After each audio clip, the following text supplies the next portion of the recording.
વડોદરામાં કોમી એકતા અને માનવ સેવાનું ઉત્તમ ઉદાહરણ પૂરું પાડતી એક સરાહનીય ઘટના સામે આવી છે. જૂનીગઢી સ્થિત મસ્તાન બાવા દરગાહ કમિટી દ્વારા છેલ્લા લાંબા સમયથી માનવ સેવાના ઉત્કૃષ્ટ કાર્યો કરવામાં આવી રહ્યા છે. કમિટીના પ્રમુખશ્રી અને સેવાભાવી અગ્રણી હાજી દસ્તગીર શેખ, ભોલુ બાપુ, ધાર્મિકભાઈ સોની અને કમિટીના તમામ સભ્યોના સફળ નેતૃત્વ હેઠળ પારુલ સેવાશ્રમ હોસ્પિટલના સહયોગથી શહેરના વિવિધ વિસ્તારોમાં મફત મેડિકલ કેમ્પનું સતત આયોજન કરવામાં આવે છે. આ કેમ્પોનો લાભ વડોદરાના હજારો જરૂરિયાતમંદ અને ગરીબ નાગરિકો લઈ રહ્યા છે. આ સ્વાસ્થ્ય કેમ્પોમાં મફત તબીબી તપાસ અને દવાઓ ઉપરાંત ગર્ભવતી મહિલાઓ માટે ફ્રી સોનોગ્રાફી અને આંખના મોતિયાથી પીડાતા દર્દીઓ માટે મફત ઓપરેશન જેવી અત્યંત ઉપયોગી સેવાઓ પૂરી પાડવામાં આવે છે. દરગાહ કમિટીના આ અવિરત સેવા કાર્યોની કદર રૂપે પારુલ સેવાશ્રમ હોસ્પિટલ વાઘોડિયા ખાતે એક ખાસ સન્માન સમારોહ યોજવામાં આવ્યો હતો. હોસ્પિટલના વાઇસ પ્રેસિડેન્ટ ડો. કોમલ પટેલ અને તેમની તબીબી ટીમ દ્વારા હાજી દસ્તગીર શેખ, ધાર્મિકભાઈ સોની તથા દરગાહ કમિટીના તમામ સભ્યોનું સર્ટિફિકેટ અને પુષ્પગુચ્છ અર્પણ કરી ભવ્ય સન્માન કરવામાં આવ્યું હતું. દરગાહ કમિટીના સભ્યોએ પણ પારુલ સેવાશ્રમ હોસ્પિટલ અને ડો. કોમલ પટેલનો આભાર માનતા જણાવ્યું કે તેમના ઉમદા સહયોગ વગર આટલું મોટું સેવા કાર્ય શક્ય બન્યું ન હોત. કાર્યક્રમના અંતે બંને સંસ્થાઓએ આગામી સમયમાં પણ સાથે મળીને વડોદરાના દરેક જરૂરિયાતમંદ નાગરિક સુધી ઉત્તમ સારવાર પહોંચાડી સ્વસ્થ વડોદરા, ઉત્તમ વડોદરાના સંકલ્પને સાકાર કરવાની પ્રતિબદ્ધતા વ્યક્ત કરી હતી. આજે પારુલ હોસ્પિટલ સેવાશ્રમ દ્વારા જે પ્રેસિડેન્ટ છે કોમલ મેડમ પટેલ, એમના તરફથી મસ્તાન બાવા દરગાહ કમિટીને સન્માનિત કરવામાં આવ્યા છે સન્માનપત્રો આપીને. અને આ જે મસ્તાન બાવા દરગાહ કમિટીના તમામ સભ્યો જેવા ધાર્મિકભાઈ સોની, જીતુભાઈ બારોટ, સંજયભાઈ કપૂર, હેમંતભાઈ ગાંધી, રોહન ઠાકોર એવા ઘણા મસ્તાન બાવા દરગાહ કમિટીના સભ્યો સાથે આજે અમે અહીંયા ઉપસ્થિત છે અને પારુલ હોસ્પિટલનો ખૂબ ખૂબ આભાર માનીએ છીએ જે અમારી કામગીરી માટે એમને જે સન્માનપત્ર આપ્યું છે.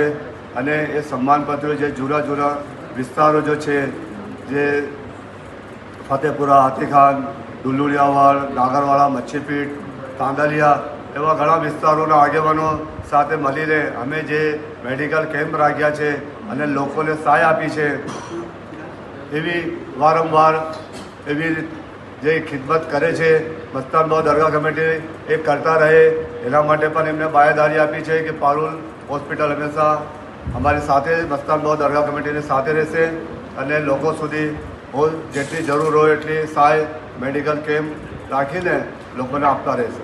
હું આજે 10 સેકન્ડ છે ભોલુ બાપુ. ધાર્મિકભાઈ, આજે અહીંયા ટીમને લઈને પારુલ હોસ્પિટલ ભોલુ બાપુ આવ્યો છે, સન્માનપત્ર આપ્યો છે. પારુલ હોસ્પિટલ વિશે શું કહેશો તમે?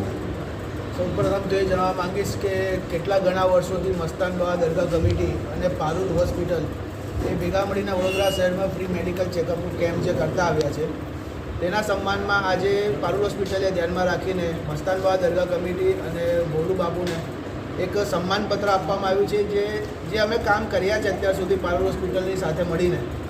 તો તેના માટે બી એક સન્માન છે જેનાથી અમને આગળ એવું પ્રોત્સાહન મળે કે અમે આગળ એવું કામ કરતા રહીએ અને લોકો માટે સારા કામ કરતા રહીએ, લોકોને આ પારુલ હોસ્પિટલની સેવાઓ મળતી રહે એના માટેનું એક સન્માનપત્ર આપવામાં આવ્યું છે અને અમને એનાથી જ ખૂબ પ્રોત્સાહન મળ્યું છે કે અમે આગળ જતાં આવા કામ કરતા રહીશું. આજે યા મસ્તાન દરગાહ કમિટીના ભોલુ બાપુ અને તેમની ટીમને આજે સન્માનપત્ર આપવામાં આવી રહ્યું છે, શું કહેશો?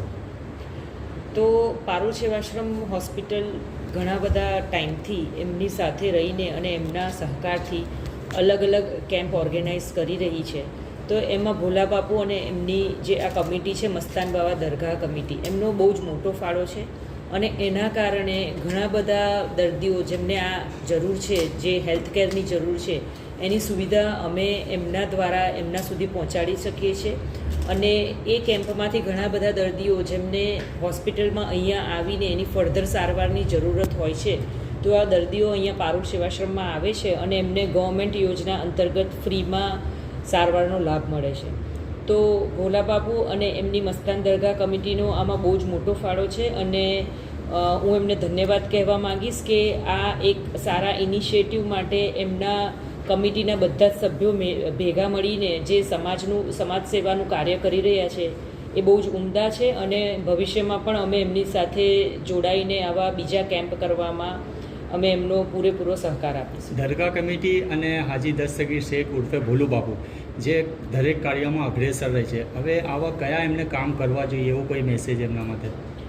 એટલે અમે આમ તો મેઇન એજ્યુકેશનલ ઇન્સ્ટિટ્યૂટ અને યુનિવર્સિટી છે, પ્લસ પણ અમારા અંડરમાં આવી આ એક જ કેમ્પસમાં 5 હોસ્પિટલો છે, જેમાં આ સેવાશ્રમ હોસ્પિટલ છે ને બીજી 2 આયુર્વેદ અને હોમિયોપેથી હોસ્પિટલ પણ છે. તો મારું થોડું એવું માનવું છે કે કોઈ બી એક આવા ટાઈપનું સામાજિક કાર્ય આપણે કરતા હોઈએ અને આવી કોઈ સંસ્થા હોય જેની અંદર આવા સુંદર લોકો જોડાયેલા હોય કે જે સમાજના સારા કાર્ય માટે કામ કરી રહ્યા છે, જેમ કે ભોલા બાપુએ કીધું કે એ લોકો કોવિડ વખતે કિટ ડિસ્ટ્રીબ્યુશન કરતા હતા, પછી સમૂહ લગ્ન કરાવડાવે છે. તો આવા જ પ્રકારના સેવાના કાર્યમાં જેમાં એજ્યુકેશન રિલેટેડ કે હેલ્થકેર રિલેટેડ યુનિવર્સિટી એમને મદદ કરી શકે એવા બધા જ કાર્યોમાં અમે એમનો સાથ આપવા તૈયાર છીએ. અને એ બધા કાર્યોમાં મને લાગે છે કે જો સમાજ સેવામાં એક એજ્યુકેશનલ ઇન્સ્ટિટ્યૂટ અને સમાજ સેવા કાર્યકરો જોડાઈને કોઈ કાર્ય કરે તો એમાં હંમેશા સમાજનું સારું જ થાય છે અને એના કારણે મને એવું લાગે છે કે ઘણા બધા ચેન્જીસ આપણે સમાજમાં લાવી શકીએ છીએ. શું નામ છે મેડમ? મારું નામ છે doctor Komal Patel, vice president Parul university, અને હું પોતે એક ગાયનેકોલોજીસ્ટ છું. એટલે હેલ્થકેરને લગતી કોઈ બી તકલીફો હોય એ એઝ અ મેનેજમેન્ટ અમે બહુ સારી રીતે સમજી શકીએ છીએ, કારણ કે મેનેજમેન્ટમાં અમે ખુદ ડૉક્ટર છીએ અહીંયા જે ઓવરઓલ બધું મેનેજમેન્ટ જોતા હોઈએ છીએ.